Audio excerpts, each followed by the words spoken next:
Tonight, and your vote team coverage continues on this election day, now in Bonita Springs. And that is where Melanie Michael is with Governor Rick Scott's camp today. Hello, Melanie.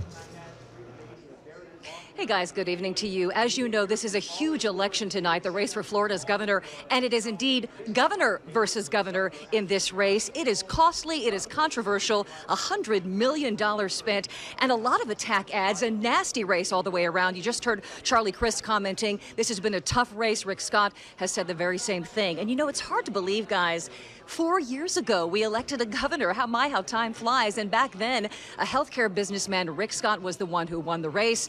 And this year, he is hoping again to do the same thing. A very busy day on the campaign trail for him. 7 cities across the state of Florida, really hopscotching from north to south, beginning this morning in Miami. And he was campaigning with Texas Governor Rick Perry, who was very busy trying to help him stop and get out the vote and go to campaign headquarters and talk to those constituents and talk to voters in these final hours in this very, very important day. So we will be here in Bonita Springs all throughout the night. Rick Scott is expected to arrive at around 9 o'clock. He'll be flying from Pensacola here to Bonita Springs, and we will be live all throughout the evening. I'm Melanie Michael, live tonight, News Channel 8.